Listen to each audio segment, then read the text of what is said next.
Hey guys, welcome back to ExpoHub channel.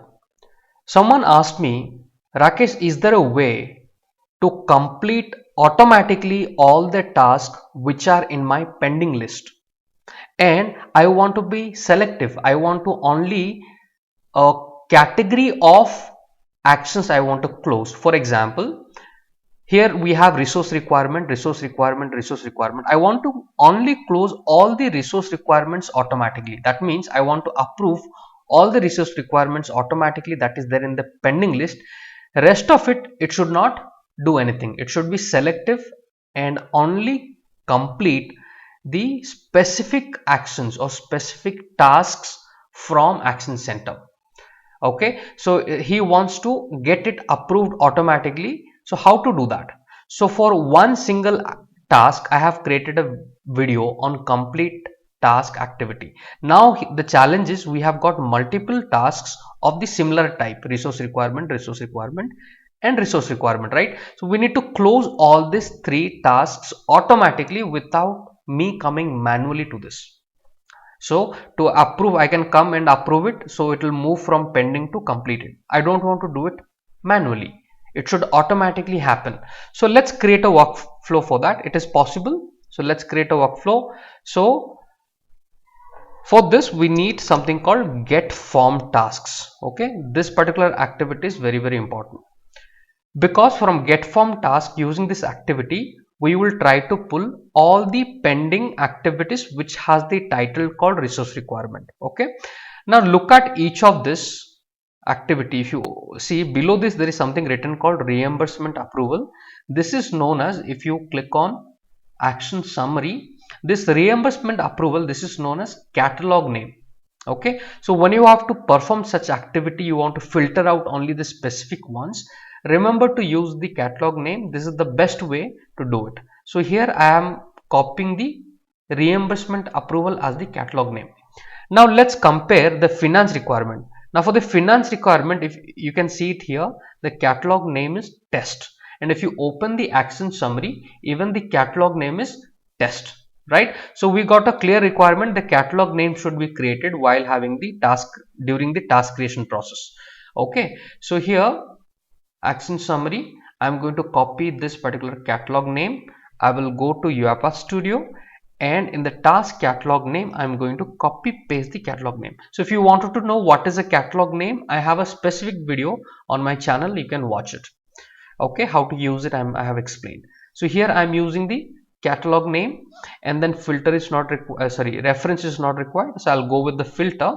Now to write filter, I have to say status, give a space, write EQ, give a space, give two single quotes, and then write within that you should write pending. Okay, so I want to pull everything from the pending. And then what are the items I need? So I need ID, I need title, I need status. You can define whatever the properties that you would like to fetch. So this three is enough. Now let's create an object, Control plus K, and I'm going to give it a name called form tasks. Okay, so this three, all the items has been entered. After that, we are going to use a for each loop so that we can loop through the form task object. Okay, this is the output. So I will say form tasks, and look at the what is the variable form tasks. Okay, I have selected. Now the form task variable, what kind of a variable it is? Look at it. If you highlight this, within the angular bracket you have something called Uipath dot persistence dot activities dot form task data. Okay, so the same thing we should select in the for each loop. So I'll select, click on this, go to the type argument, click on browse for types, and here start typing Uipath dot persistence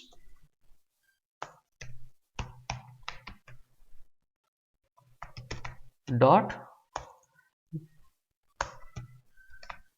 activities dot form. Okay, we are dealing with form task, so as per the variable it should be form task data, right? So I have clicked on it, form task data. Now always verify if you have selected the proper one. Yes, form task data.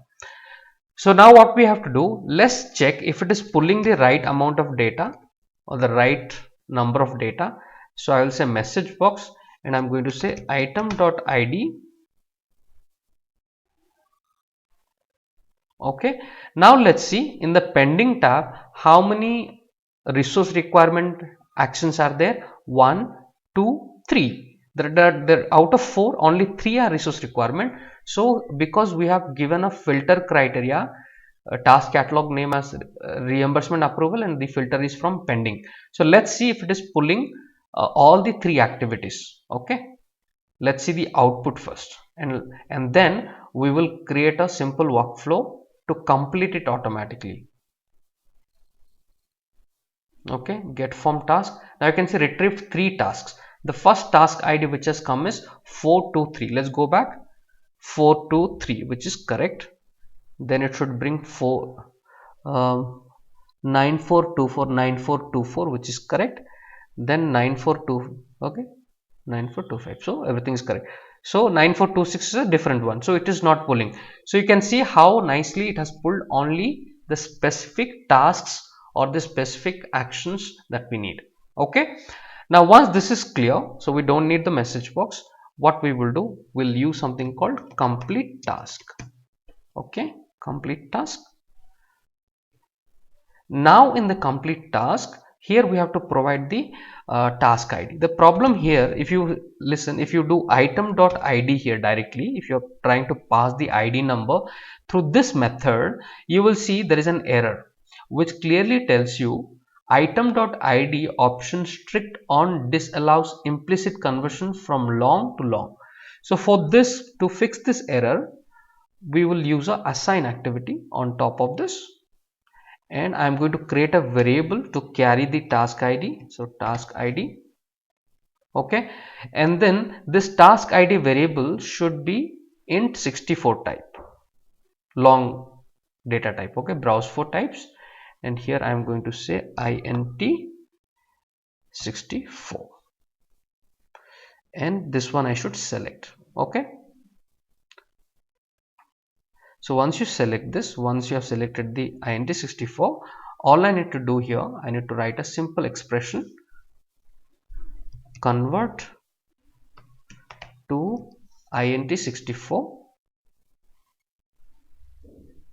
and then in the bracket I should say item.id. So that item.id which is coming in the long format, I'm going to convert it in the proper format so that it accepts. So now if you see, if I simply write task ID, there should not be any error. Okay, so this is one way to fix it. There is no error for the task ID. Next, it is asking task action. So what action would you like to take? So in this particular form, I want to click on approve. That is the action. I don't want to click on reject. I want to click on approve.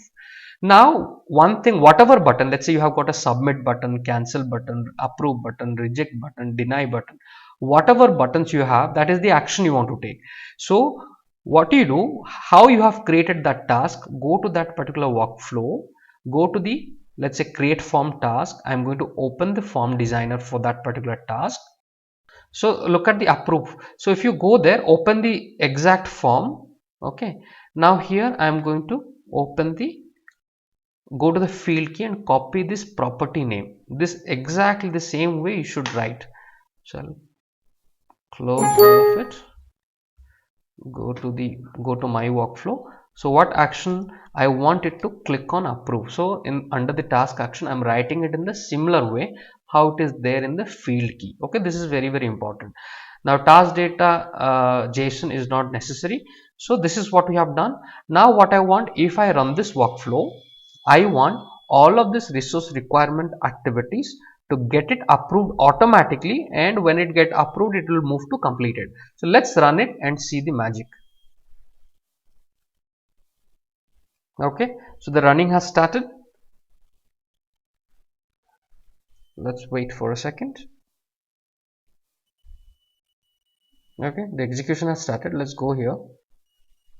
So if you refresh it, you will see one by one things are going. You see all of the things has been completed. So the workflow is completed, and now all of our activities has moved to completed tab without me and doing it manually. Okay, so this also will be very useful in your project.